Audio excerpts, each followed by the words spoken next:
It is my privilege today to interview His Excellency Sardar Masood Khan, President of Azad Jammu and Kashmir.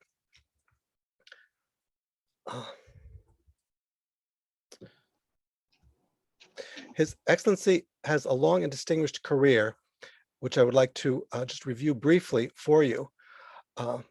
During his distinguished career, His Excellency has served as the spokesman for the Ministry of Foreign Affairs from 2003 to 2005, Pakistan's ambassador and permanent representative to the United Nations and other international organizations in Geneva, Switzerland from 2005 to 2008, Pakistan's ambassador to China from 2008 to 2012, Pakistan's ambassador and permanent representative to the United Nations headquarters in New York from 2012 to 15. He's also held important diplomatic positions in China, the Netherlands, United Nations, and the USA. His other leadership positions over the years include President of the Conference on Disarmament, President of the Biological Weapons Review Conference 2006, President of the Governmental Group of the International Labor Organization, Chairman of the International Labor Organization Reform Committee, Chairman of the Council of the International Organization for Migration, Chairman of the Organization of Islamic Cooperation in Geneva, and Chairman of the Group of 77 in China. His areas of specialization include nuclear diplomacy, Kashmir, South Asia, Pak-China relations, Pak-US relations, e-governance, multilateral diplomacy, and international humanitarian law, among others. It is my privilege today to speak with him. Thank you, Your Excellency, for your time today. There is so much to discuss. I would like to start by asking you about India's goal of marginalizing the majority Muslim population in Kashmir. This was something that was done for decades, but with the abrogation of Article 370 of the Indian Constitution on August 5th of 2019, it came into very strong play. Why did the Indian government take that action at that time? A number of reasons, but let me start with one simple reason.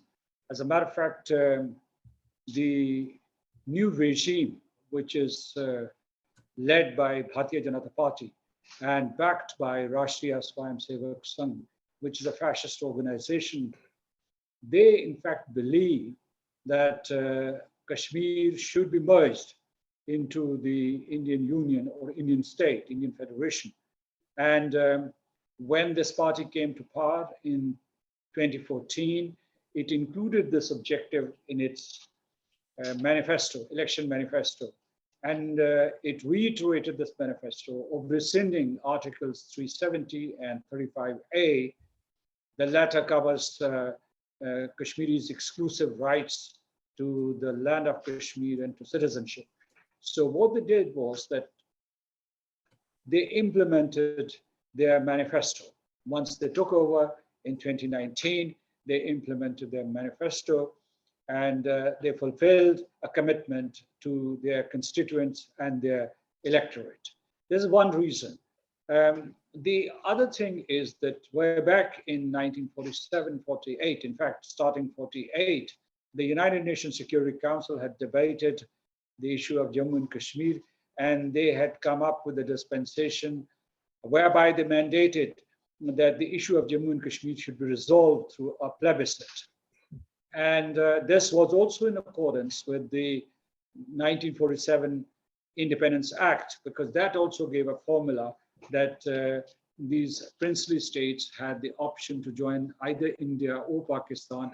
But the majority of the people in the Indian occupied Jammu and Kashmir, in the state of Jammu and Kashmir, were Muslims. Then they naturally wanted to join Pakistan because of their kinships and because of their business relations and because of territorial contiguity. So there were a number of factors. Now, the United Nations Security Council determined and decided that the people of Jammu and Kashmir would express their will in a referendum or a plebiscite. India stalled it, first agreed to hold that plebiscite, but then it stalled it, and since then it has been blocking that plebiscite although the United Nations Security Council still has Kashmir on its agenda. Now, these two reasons I have explained. What they want to do is that they want to change the communal composition, the demographic composition of the territory, so that the Muslim majority that is there doesn't have a say, and they want to kill their aspiration to be part of Pakistan. So these are the two reasons, but they are driven by hatred, Islamophobia, and our drive against a people who've been kept captive for the last 74 years. Thank you. And as you mentioned, UN Security Council Resolution 47 states that the status of Kashmir is to be decided based on self-determination, the plebiscite that you mentioned.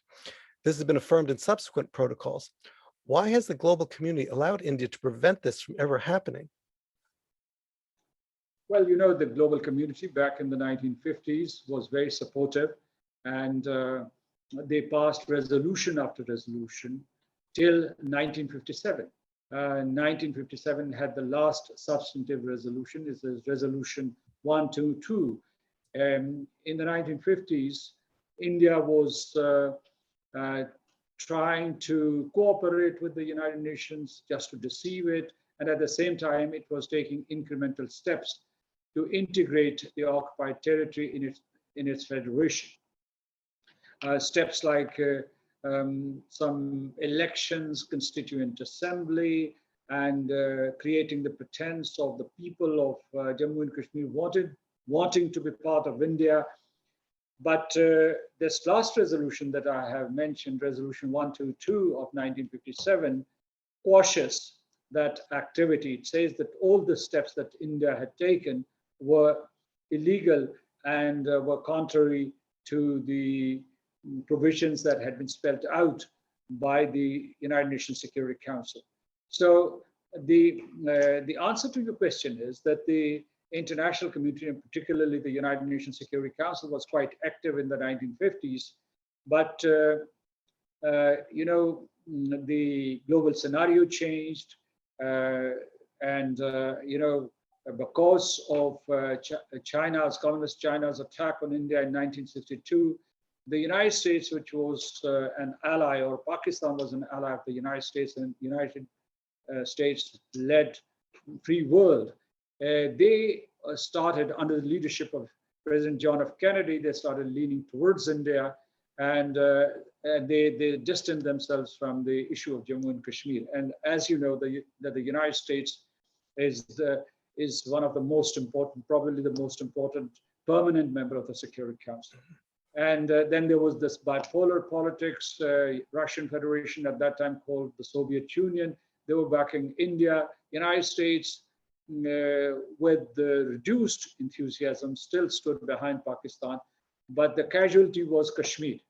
And then what happened, that way back in 1972, India and Pakistan signed an agreement, a bilateral agreement, which was called the Simla Agreement. And the Simla Agreement was to deal with the consequences of the 1971 war, which had separated one part of Pakistan. It used to be called East Pakistan, became Bangladesh. And since that was a bilateral agreement, although it had invoked the United Nations Charter and it talked about the final solution of the Jammu and Kashmir dispute, India started propagating that now the issue was bilateral, that it was no more international, that it was no more United Nations business. And that's why the United Nations started losing business. Although in the 1990s and the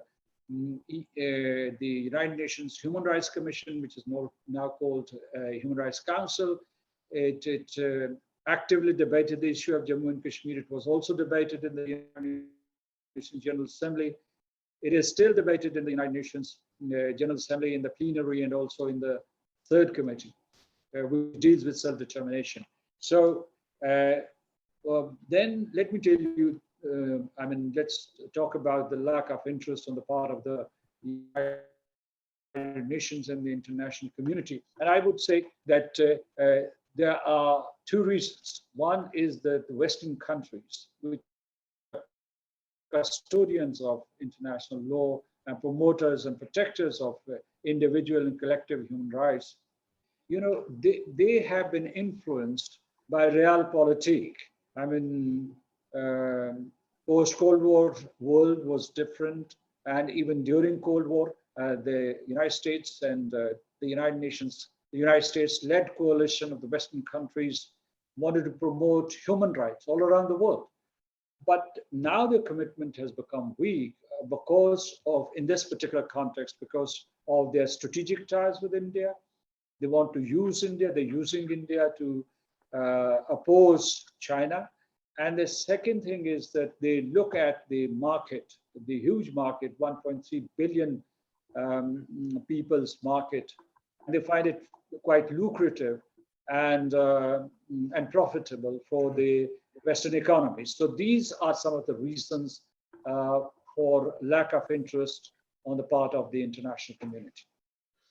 Thank you. Now, let's talk for a bit about how this impacts individual Kashmiris. Estimates indicate that there is one Indian soldier for every 20 to 30 Kashmiris in Kashmir, making it the highest soldier to civilian ratio in the world. What does this mean for Kashmiris on a daily basis as they try to live normal lives?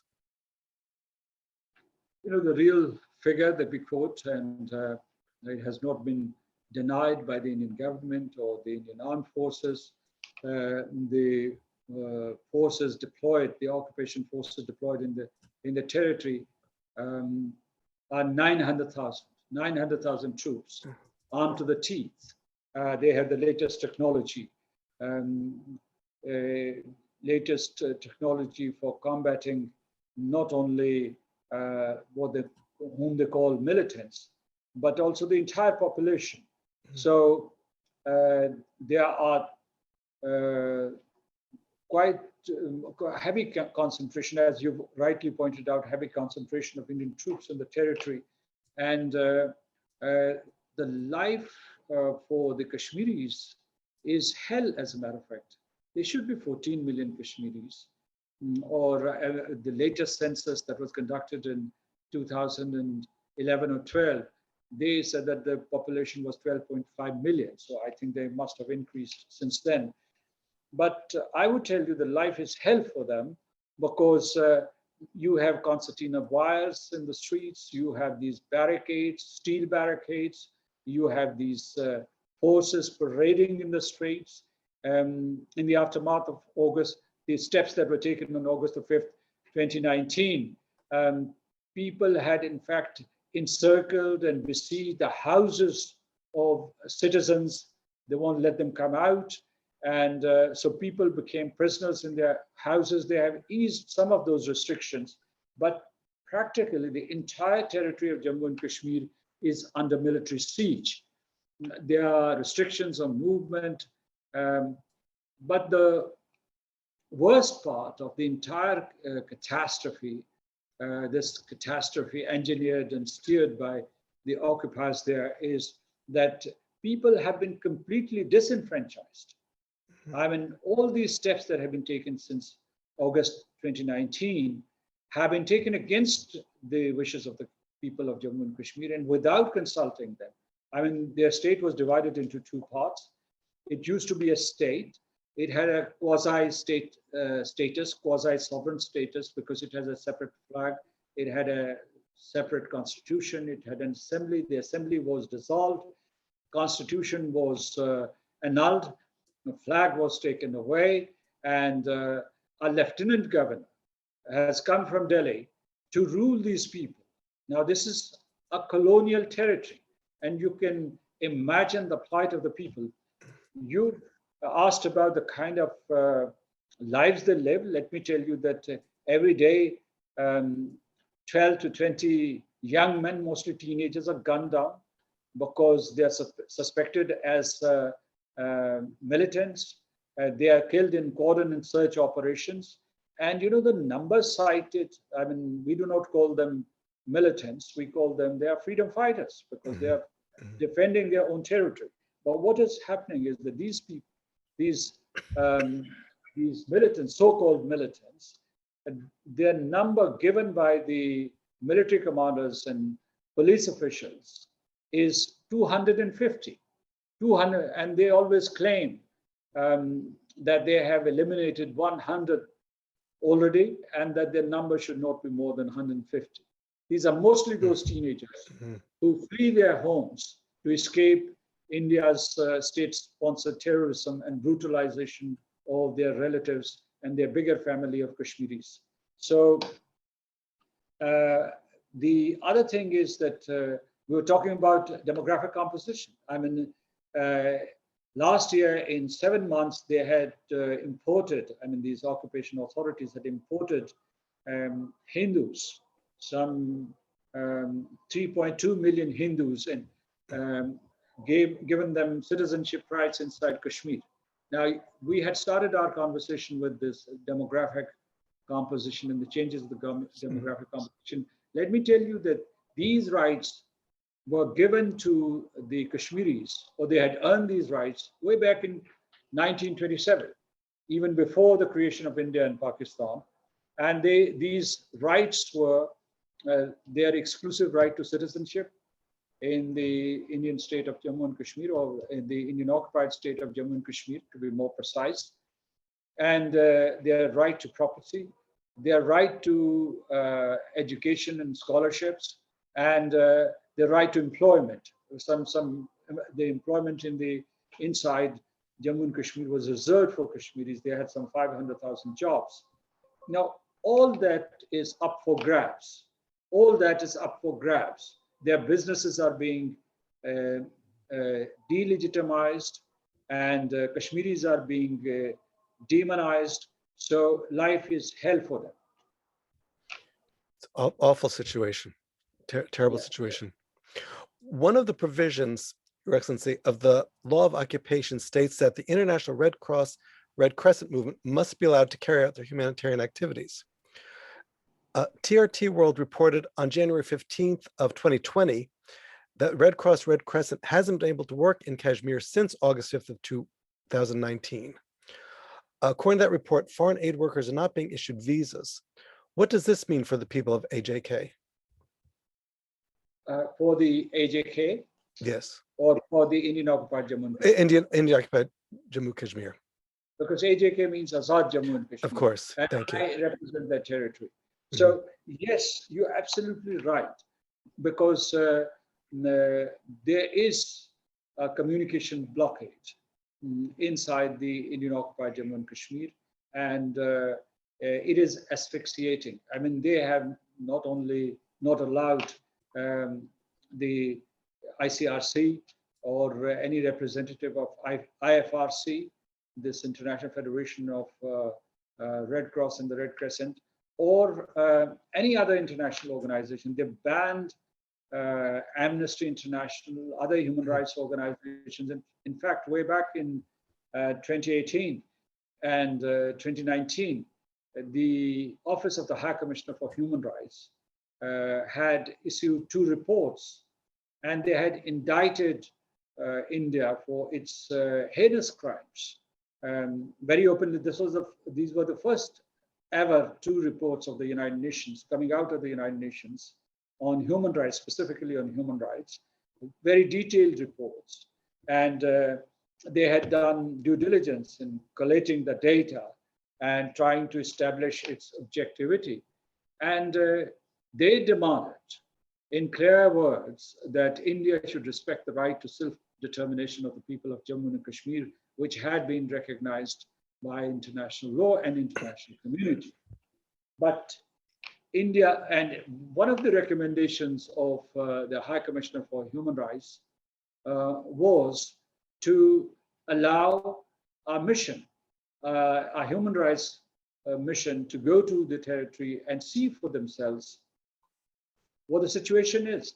You know, after the siege on August the 5th, 2019, India did not allow European parliamentarians. There were 2 American senators, as a matter of fact, in the region, and they were not allowed to enter into the territory. The Britishers the British parliamentarians wanted to go there. Their entry was barred. I can also tell you that the this cross-party parliamentary group in the United Kingdom, which is called All-Party Parliamentary Kashmir Group, and its chairperson was in Delhi, and she was sent back from the airport, Ms. Debbie Abrams. So as far as Kashmir is concerned, it's a captive territory. It is like the entire territory is incarcerated. And that's why they do not allow any visitors. Although, let me tell you that what they did was that I think in the fall of 2019, they went to Brussels and they invited these some 20 European Parliament MPs, members of European Parliament and MEPs. But these were Islamophobes or Pakistan haters, or they'd been, in fact, recruited by India to propagate their narrative.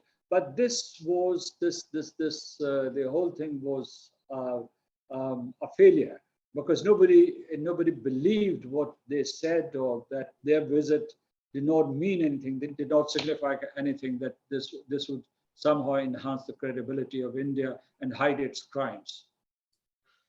Thank you. Related to this, I'd like to ask about press freedom, which is now in Kashmir, Indian-occupied Kashmir, which is now close to non-existent. An Indian-imposed policy called Media Policy 2020 was established with the sole purpose of attempting to foster a positive image of the government. According to a Human Rights Watch report of 2020, this policy empowers the Indian authorities to decide what is fake news, plagiarism, and unethical or anti-national activities, and to take punitive actions against media outlets, journalists, and editors. The report further states that the policy contains vague and overbroad provisions that are open to abuse and could restrict and penalize legally protected speech. The government has also clamped down drastically on critics, journalists, and human rights activists. What impact is this having on the public within and outside of Kashmir? Well, as I said, the public is in the dark, is kept in the dark, and there is no press freedom, as you have said. It doesn't exist there inside the Indian-occupied Jammu and Kashmir. In fact, objective reporting is banned. So is fact-finding is banned, and there are restrictions on journalists. As a matter of fact, dissent is not tolerated or countenanced under any circumstances.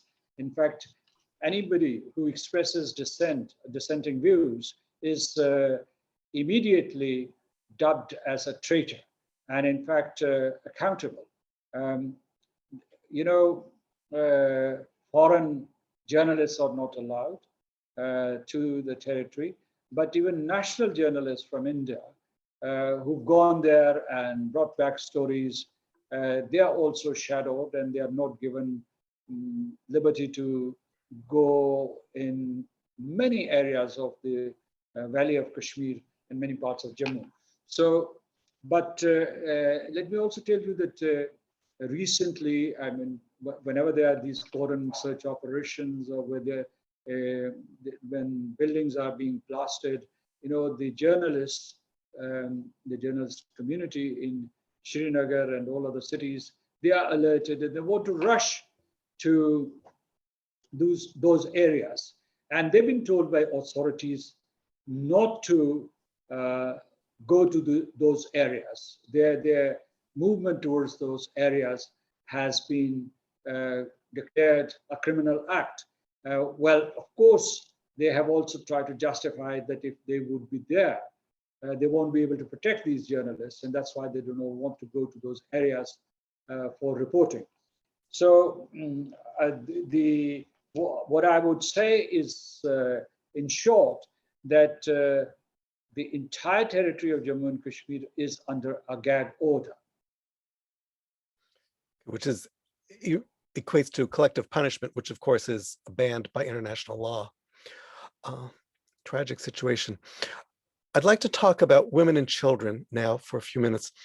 The objectification of Kashmiri women by Indian men seemed to grow greatly following the abrogation. This was demonstrated in a number of ways, including some tweets that got the attention of some press. One was that said this: every Indian's boy dream right now. 1, plot in Kashmir. 2, job in Kashmir. 3, marriage with a Kashmiri girl. Another reads, congrats, India.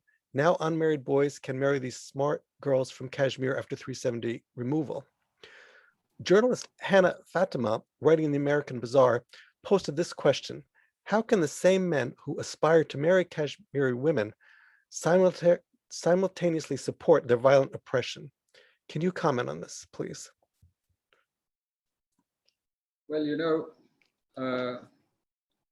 if you were in Delhi when India occupied the territory, reoccupied the territory because the territory was already under its occupation, the mood amongst the extremist Hindus, this Rashtriya Swayamsevak Sangh and its followers, and throughout India, I mean, these elitist upper class Hindus, the mood was one of conquest. They thought that they had conquered Kashmir, and that Kashmiri women were spoils of war, and they had a right to get married to them. And that's why they started objectifying Kashmiri girls and women. But that's not all. I mean, there's one of the chief ministers, as a matter of fact, also tweeted about Kashmiri fair-skinned girls who had now become available to Indian boys and so on. But this is not the most gruesome crime against women in Kashmir. In fact, starting from the 1990s, women have been raped there systematically.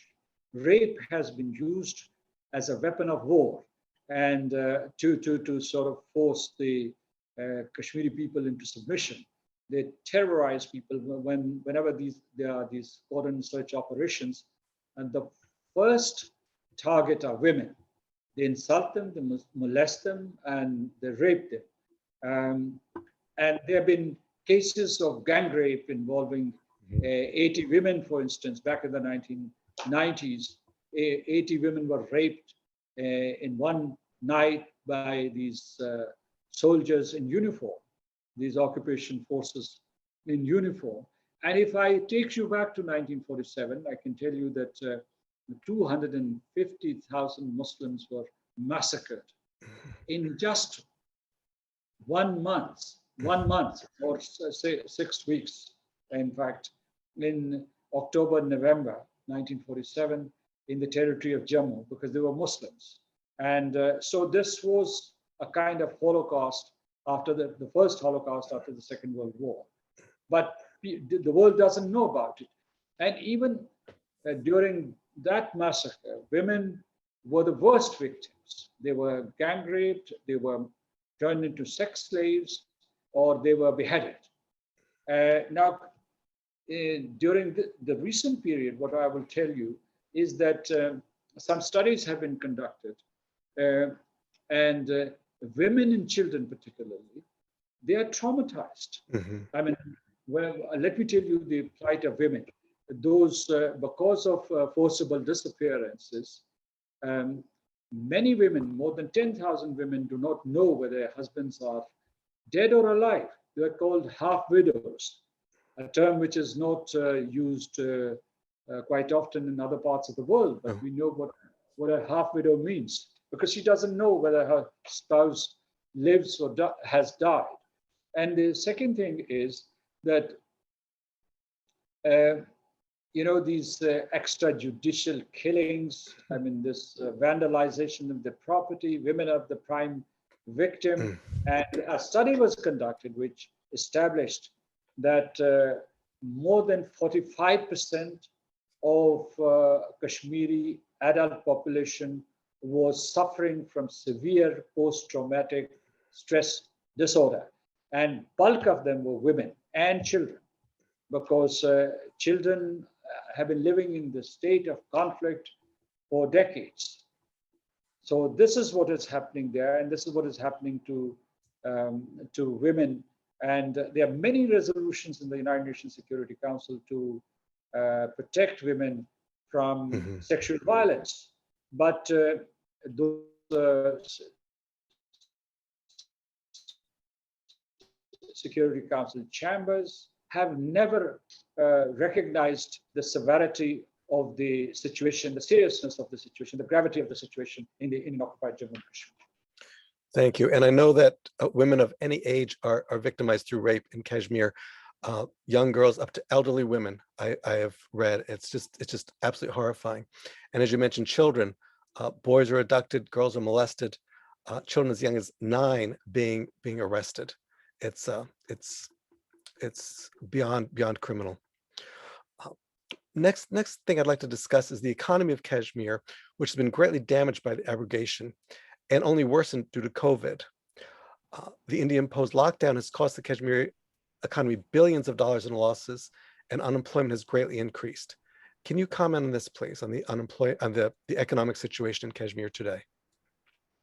It's horrible. As a matter of fact, when the Indian occupation forces laid siege to the territory, there was this anger throughout Kashmir.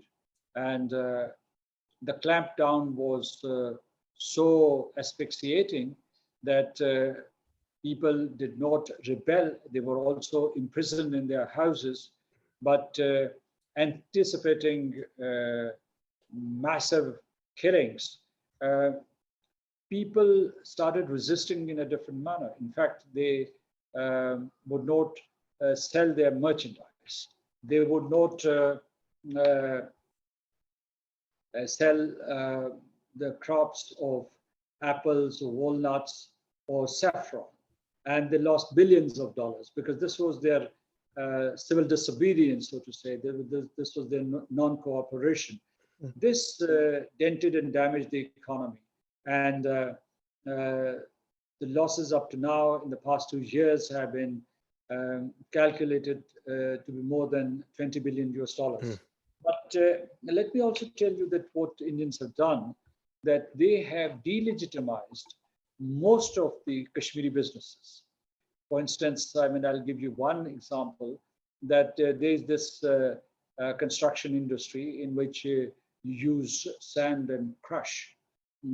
So they said that, well, and people used to extract them beside on the river banks and so on. So what they did was that they said that this kind of extraction is in fact this is detrimental to environment, and so they came up with these new environmental laws, and they have created a regime there, but they have taken away these businesses from Kashmiris because they were violating the law, quote unquote, violating the law, but they transferred them to outsiders in Maharashtra or Delhi or Punjab, and they are not resident at all. And those fellows who don't have any address in Kashmir or even abroad, they just operate through telephone numbers, they subcontract those businesses back to the Kashmiris.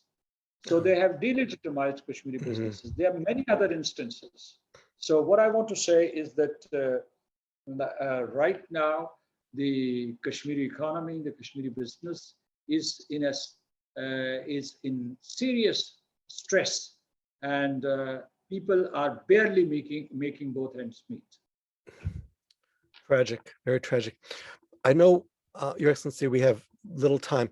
I wanted to ask you finally, with the government's not acting, what can people do? What can people throughout the world? I'm in Canada. I do what I can. I serve on a board, Canadians for Peace and Justice in Kashmir. What can people do to assist the people in Kashmir today? First, let me thank the international community, particularly the international media, including the Canadian media and lawmakers throughout the world, for speaking up for the Kashmiris in the aftermath of India's siege of the territory on August the 5th, 2019. Mainstream media, print media, television networks, social media, they raised their voice and they called out India.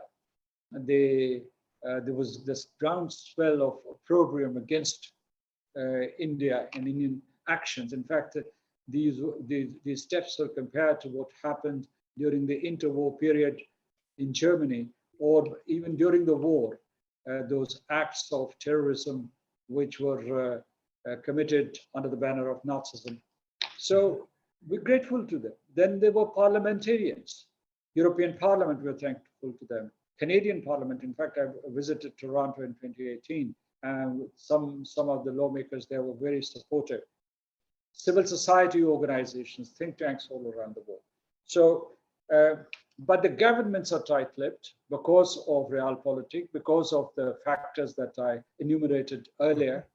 So I would say, I've been suggesting it to the people here in Pakistan, in Azad Kashmir, that the only option we have to stop these crimes against humanity, these acts of genocide and these war crimes, and to hold India accountable, is to turn this movement, this Kashmir freedom movement, into an international civil rights movement. Like you had anti-apartheid movement, or you had anti-Vietnam War movement, or civil rights movement in the United States itself regarding the rights of African Americans.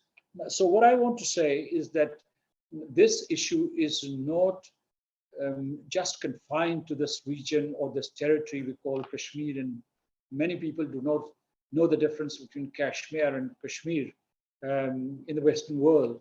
And so what I want to highlight here is that we need your support, as a matter of fact. I appreciate that you're conducting this interview, and because you're creating space, you're raising awareness about the plight of one nation, one people, who, according to the United Nations Charter, should be saved from the scourge of war. But the world is just watching as a bystander or looking the other way. And this too is a kind of complicity, I would say. Yes. So thank you so much for your support. Please broadcast this message to civil society workers, all actors of civil society in the Western countries, in the Western Hemisphere. And we would remain beholden to you, the people of Jammu and Kashmir, the people of Pakistan would remain beholden to you. Thank you. I will certainly do all I can, and I will publicize the plight of the people in Kashmir as much as I possibly can. I thank you, Your Excellency, for your time today, for your thoughtful responses, and for your work on behalf of the people of Kashmir, of your people. I thank you very much, and thank you for this opportunity. I thank you, and have a good morning. As a matter of fact, it's evening here in this part of the world. So it has been a pleasure talking to you, and we'll stay in touch. Thank you very much, and you have a good evening. Thank you. Thank you.